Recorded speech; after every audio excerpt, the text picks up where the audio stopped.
Hey guys, it's Seba Footy HD here, and welcome to the third episode of the Burnley Career Mode.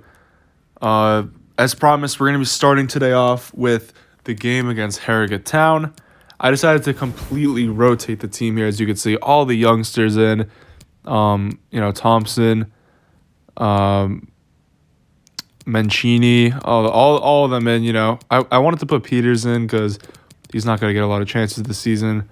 But I wanted to also use Glennon, and I didn't have any space for him, so I wasn't able to fit him in. But this, basically what I have presented to you in front of, on the screen, is the team that's going to be facing Harrogate Town. So, honestly, by the way we rotated this team, the ratings between us and Harrogate Town are probably very similar until you probably get to the defense with, obviously we have the 70 rated players, but, the attack in the midfield, it's probably pretty similar other than a couple positions, obviously. Take that with a grain of salt of what I just said. But yeah, we're going to go into this game against Harrogate Town at home. And yeah, I don't really care about the Carabao Cup. I don't think anyone really cares about the Carabao Cup. It's kind of a, useless competition. The board never really asks you to do that well in it. But, it's a good competition to help me get my youngsters in the games, get them involved. So I'll just go as far as I can with the youngsters and see how we do. So yeah, we'll start the kickoff off and we'll see how we get on. And first chance falls to Harrogate Town. And unfortunately, as I was talking about, the ratings are similar. And inside 10 minutes, they take the lead. Very embarrassing. This is probably the worst team in England that's on FIFA, if you think about it, right? Probably, because they came up from the National League, and obviously they don't have a lot of history in the top flight. I think this probably is one of the worst teams in the game, let alone worst team in England. So, falling a goal down inside 10 minutes is pretty embarrassing, no matter who I have on the field in the end. But we would try to rebound off of that, obviously. And we slip in the Swedish striker and some quick one-touch passes as he takes the touch here in a few seconds and blasts it. And unfortunately, it's just a little bit over from Mumbonga. I gave him the opportunity to start this game with Thompson, thinking Thompson would be the main man, because I just looked at his stats and they were great. But Mumbonga makes the run in behind, and he finishes it very well. It's a great finish, actually. I did not expect him to score from there, honestly, the 59 rated striker. But number 48 Mumbonga gets us equalized against Harrogate Town. It's a pretty nice goal, I think. Simple. Dale Stevens in the midfield sending him through. Here's the replay. But a lovely quick counter-attack that sets it's 1-1 in the Carabao Cup. And we're looking to form the comeback against Harrogate Town. And now we're going to this chance here, where Mumbonga again flicks it up in for Josh Benson. Unfortunately, it's into the keeper's hands. And it's going to be a chance again. Yeah, we're going to hit it to the left-hand side. By the way, there's a big chance coming. But what I was going to say earlier was I was watching the highlights of the United versus Newcastle game a little bit ago. And I've got to say, I don't know what it is with United, but to have the players that they have at their disposal, I know they came away with the win in the end, but to have a world-class player in Fernandes, a world-class player in Rashford, how is this team not competing? Obviously it's up there in the league, but I just don't think they're anywhere near the standards that City made or even Liverpool made in the beginning of the season. It's just that the defense is so inconsistent. I don't know.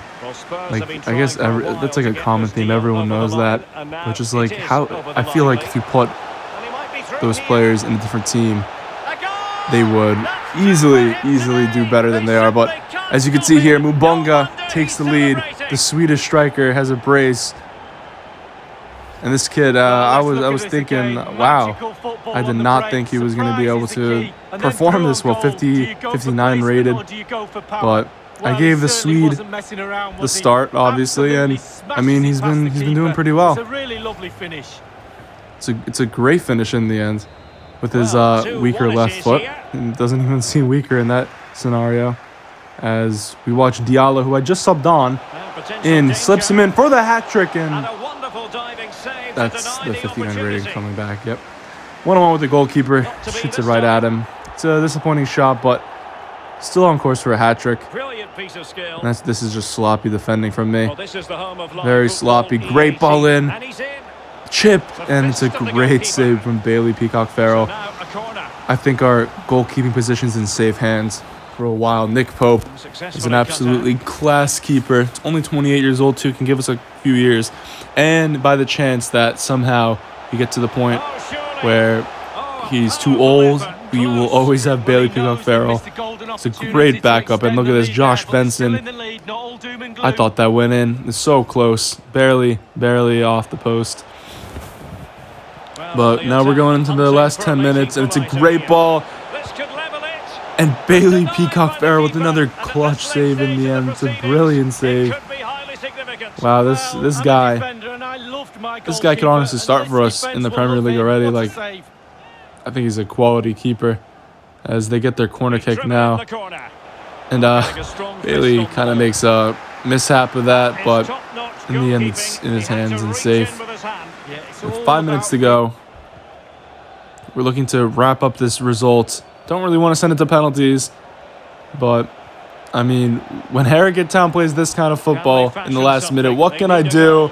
I can't do anything. Oh, but Bailey Peacock-Farrell comes up clutch. Yep. I think I just baited you guys. Nope, we didn't go to penalties. We ended up being able to hold the win. It was a great save at the death.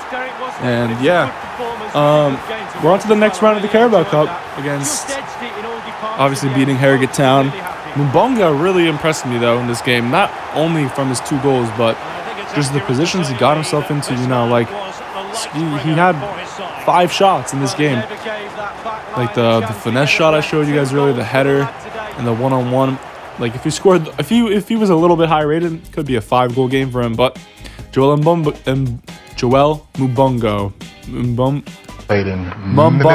wow, I can't speak. But yeah, in the end, it was a pretty good performance. I mean, what can you do when you're using 60 rated players? But that'll send us into the next game against West Brom. It's actually a very interesting game because you would think that this would be like a walk in the park or a simple game.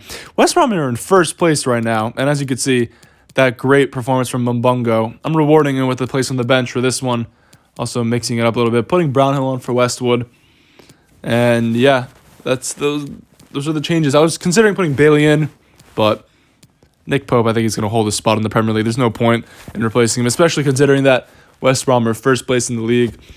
Also, what's happening with West Brom right now recently? I mean, it seemed like in the beginning of the season, obviously West Brom weren't seen as, like, you know, a strong team. But I had sympathy for West Brom because their coach, Bilic, in the beginning of the season, I like him, you know, at West Ham when he had Pyatt. I really liked watching them at that point. So I wanted him to succeed.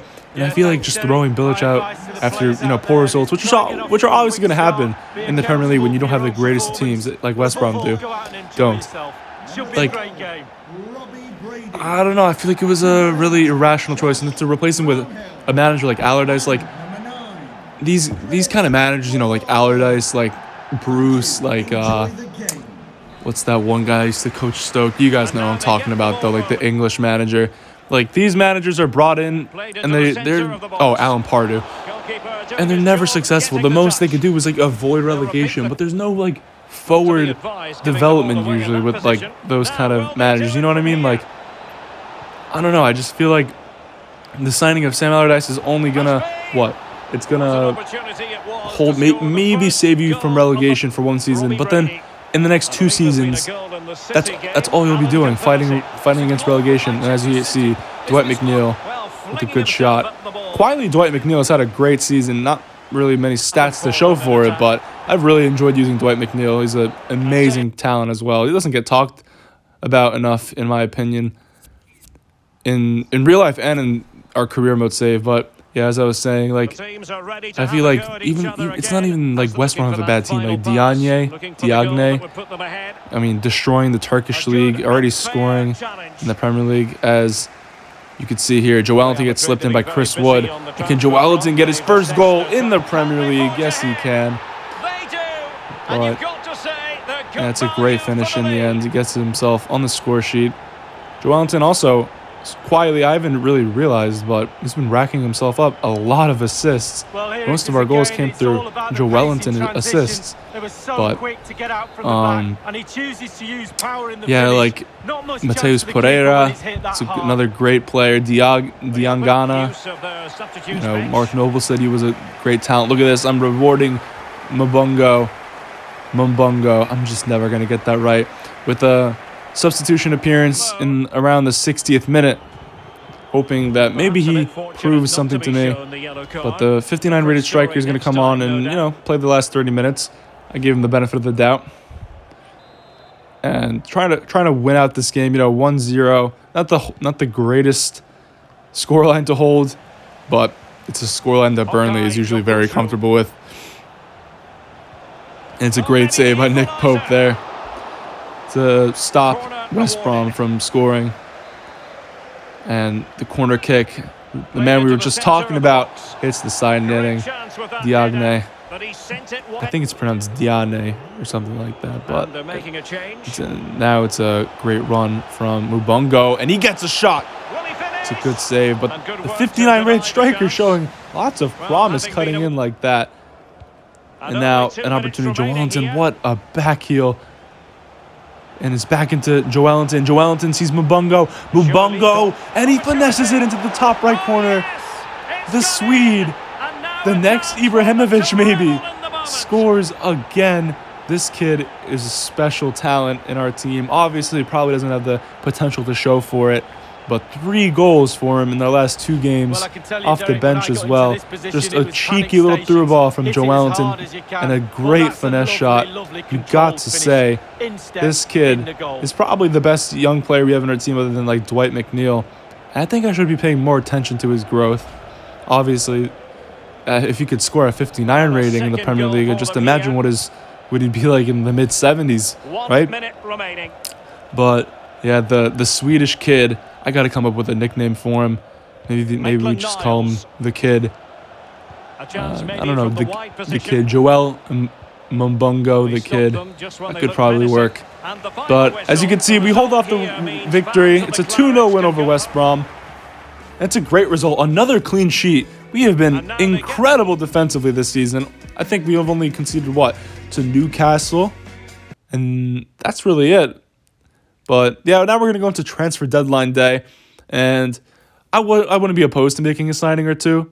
We still have like 10 million or so. Maybe I'm exaggerating. Probably like 6 million or so in the transfer budget.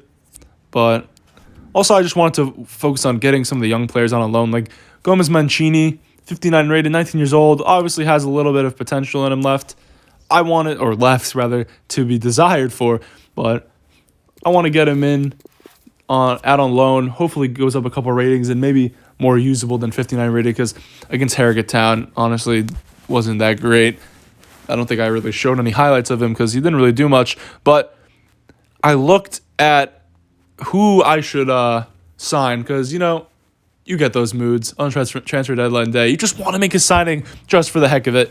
And I was looking through all the positions, and we do not have a backup left mid. And I was looking through all the left mids in the Premier League, and Solly March caught my eye. This guy would be perfect for Burnley. Perfect. Just storming down the left-hand side. High work rate. I don't know what his work rates are, but just going back and forth.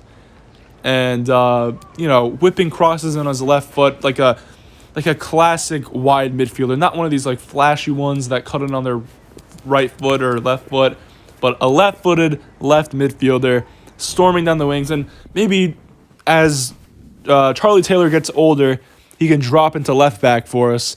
So I was excited with the promise of the signing. Offered, I think it was $7 million for him, $8 million for him. And I went into the contract negotiations. Now I know I do not have a lot of money on me. And I did not think the wage would be an issue. I hope not. I thought he would take a $40K wage and I'd be probably overpaying. I did not realize what his rating was, though. I thought he was maybe low 70s, but he said important.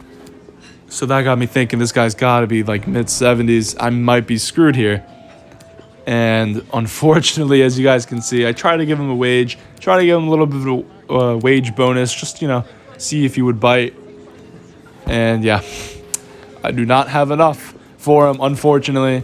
And the thing is, like, you can negotiate all you want. Players do not negotiate it for their wages. That's what's wrong with this game, honestly. You try to, like, it's clear that you don't have the money to pay for their wages, and you just, like, you're trying to negotiate to bring them down, but they just keep asking for the same thing, just the same thing over again. And it's like, all right, like, I don't know what to tell you. I just don't have that kind of money. So, like, in the end, negotiation, and like, it's what? It's like a $3K wage difference that he's bugging out about, right? I guess if he really wanted to join, he wouldn't care about that. But the Solly March transfer would fall through. Unfortunately, maybe a player we look to bring in January, maybe next season. But I'm definitely going to keep my eye on Solly March. I think Solly March, I've watched a little bit of Brighton's games. I think he's a decent player from what I've seen. Honestly, I haven't seen him recently. But I think he's a decent player. He's got a hell of a left foot on him.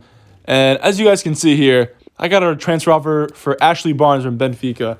And I started thinking, I have Chris Wood and Wellington up top starting. As a backup, I have Jay Rodriguez. And now we got the kid, Mumbongo. We got the kid. So what do we need Ashley Barnes for? A player that's worth up to $10 million just to sit in our reserves? And I decided I was going to cash out. I was going to cash in on him. And yeah, we reached an agreement of like around $10 million with Benfica. And I'm just waiting for the money to get into my account, waiting for it to go into the wage. So maybe I could go in for another left midfielder, maybe another backup striker that's younger. And as you guys will soon be able to tell, that money just never came. And hour by hour, the transfer just wouldn't go through. I don't know what happened. Maybe Benfica's credit card got declined or something. I don't know. Maybe he was on his flight to Portugal and he tested positive for corona or something. I don't know. Something happened, and it just never went through. I accepted it at like hour 8. And we're at hour 3. I'm thinking, okay, it's got to be around now. Like, they can't take this long. But I think maybe Ashley Barnes unfortunately got tested positive for coronavirus. Or maybe on his way off of the plane, he twisted his ankle or something. Couldn't really sign the contract. And, yeah, unfortunately, the Ashley Barnes transfer just did not go through. I tried accepting an Augsburg one just for the heck of it. Like, there's an hour left. And I realized, it just wasn't going to go through. So, Ashley Barnes is going to stay with us for at least a half more season. I think I want to get rid of him because I think Ashley Barnes is a great player, especially last season when him and Teemu Pukki were running for the top goal scorer in like the first month when they were both on fire. Obviously, I haven't really heard from either of both since. While Teemu Pukki's doing his thing in the championship now. But Ashley Barnes, I don't think he really has a place in this team anymore. 76 rated, and I think I prefer Jay Rodriguez to him anyway. Around 30 years old, like, he's just going to be a fringe player for us, to be honest. And as much as I want to make it realistic and keep the core together, there also has to be some kind of move towards success, because we all know that this Burnley team I don't think Burnley will ever be a massive club just because they have no financial backing. They have, no like amazing talents and no amazing talents that would stay because there's no, plan there to move forwards at most a mid-table team. But if we're going to change that, we're going to have to get rid of some of the old players, bring in some young players, maybe try to avoid like the whole Brexit transfer policy thing they've got going on. But yeah, we got the monthly scouting report in. As you guys could see, the only player that was at all decent was Sebastian Dalton. That was the same name as me. Just checking on some of the others. You know, the Ukrainian left wing back we hope to convert soon. I was I was considering promoting Max Mason right here, our boy, the special one we'll call him. But you know, I won't rush him because obviously at this point he has no spot in our team. Just obviously, and look at this. I was surprised by this. Joe Wellington grabs August Player of the Month, and I was surprised. I was like, wow, what has Joe Wellington done to get Player of the Month? And look at this. He's got 4 assists in 4 games. I did not even know. I knew he got a couple assists, but I did not know he had that many. And I guess rightfully so, we got Player of the Month. Congratulations to him, as well as Mbungo being our top goal scorer. You know, take that with a grain of salt. His goals were also against the worst team in England. But yeah, as we move into the final game of today's episode, we take on Wolves. I'm sorry that these episodes are only 3 games long. It's because we're in the transfer window. I wanted to get some of the transfer business done. Probably towards the season episodes, they'll probably be like, I'd say around like 5, maybe 5 games an episode. I don't know how to make it so it wouldn't be so repetitive though. I want to add some variety in this. Also, I was considering adding objectives that I make or maybe someone makes for me. I know I don't have a lot of people watching this right now, but some of the people that do, if you guys want to make objectives, some kind of challenges, I'm completely fine with that. I would, if you guys want to leave that down below in the comments, some kind of objective to make this series a little more difficult. As you can see, we're the best defensive team, and also if you guys caught that before, Mbungo was the player to watch, the 59 rated player with 3 goals in 3 games. But this Wolves team, man, I don't know. In real life, they are struggling, but in FIFA, Adama Traore, Nelson Semedo, you got Raul Jimenez. Like, this is not an easy team to play against in FIFA. And from the start, Adama Traore destroys me there. And corner comes in and just wide, and that's 10 minutes in. 2 huge chances. They also signed Klosterman. I feel like I'm playing like a starter team in FIFA Ultimate Team. As Mbungo chips it in for Joe Wellington, it's a good save. But, I mean, Klosterman, Adama Traore, Nelson Semedo. It's like, I feel like I'm playing, the first month of FIFA all over again. FIFA Ultimate Team. But look at this, Mbungo, one-on-one with the goalkeeper. 59 rated. The kid may be special, but he's 59 rated. Yep. The Swedish striker misses when he's one-on-one with the goalkeeper. I was a little disappointed, but that's always going to happen with them. And I left this clip in extra long just for you guys to see. Right after Mbungo misses that glorious chance to take the lead, Wolves go on the attack. It's good football. 1-2s all the way around. And Podence cuts in. And yep. Then Donker. Right after I missed the 1v1, then Donker, the center back, smashes it in. I don't even know why he was up there. I don't even know if he was playing center back in this game, but yeah, smashes it in. Unfortunately, we couldn't capitalize on our chances, and that was just, I don't know what happened to our defense there. Leander Den Donker, he's a great talent. I remember when he was at Anderlecht, he was a super talent alongside Tielemans in FIFA. Still is. I think he's a great defender. From what I've watched of him, I don't know if he maybe has injury problems or something, or maybe he's just inconsistent, but he doesn't always play for Wolves. He's kind of a makeshift player sometimes, but I think he's from what I've used of him in FIFA, I think he's a great talent, and he probably has a lot of potential still in him. But we're going to go into the second half as I try to maybe get something out of this game. And in the 60th minute, our chance came. And look at this. Johnny Boy, take a bow. That's a brilliant strike. John McGinn, club record signing. That is an absolute screamer from the Scot. And that is why we signed him. He's got the long shot trait. Well, let's see that oh again. My goodness, I can't believe that is the most top corner you could possibly get. That is actually ridiculous. Like, just had to watch that one more time. Oh my, it's like he couldn't have kicked it any better. The left foot of John McGinn. You cannot give him space on that foot.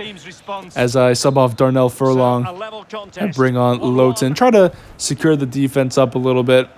But Wolves did not take that goal lightly. From the kickoff, they went down. And I don't know if you guys just saw that, but yeah. Tarkowski, for some reason, just like sprinted out of position, and I wasn't even controlling him. If you guys want to, tap back and look at that again, but I'm not even. Look at this. I skipped the replay, but I'm not even controlling him, and he just decides to go on a 50-yard sprint for some reason. I don't know where he's going. Maybe he was going I don't know, on a race or something. And yeah, we concede that goal, and to make matters worse, guess who gets injured? It's Brownhill. Yep. Brownhill, and that is not going to help his development at all. I wanted him and McGinn to be our midfield for the rest of the save, and he gets an injury, and it looks like a bad one too. Look at the replay. Just Klosterman goes through him, just absolutely destroys him. And yeah, it's a tough injury to deal with. And in the 90th minute, we're down a goal. We go forwards with Wellington, who's had a great game.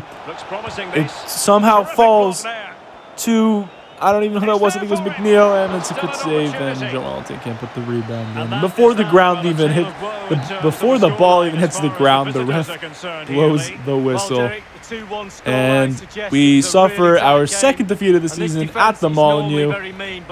Yeah, it's not an easy place to come to. A lot of big teams, lose against Wolves, but it's an unfortunate result, especially after that amazing strike from John McGinn. I kind of was hoping that maybe we could have rewarded his efforts with a better, takeaway than 0 points. But I mean, you win some, you lose some. This season was never going to be easy with the players we had at our hand. I like that. I like a challenge. I don't like having first season with a usual bottom tier team in the top 7. But that's gonna make it. That's gonna be it for today's episode. I hope you guys all enjoyed it, and I'm gonna also quietly give Joel Mbungo a new contract. But yeah, he was definitely the player of the episode. I hope you guys enjoyed this. Probably gonna get another episode in tomorrow. Have a good rest of your day, guys. I don't know why I can't speak, but yeah, take care. Have a good one, guys.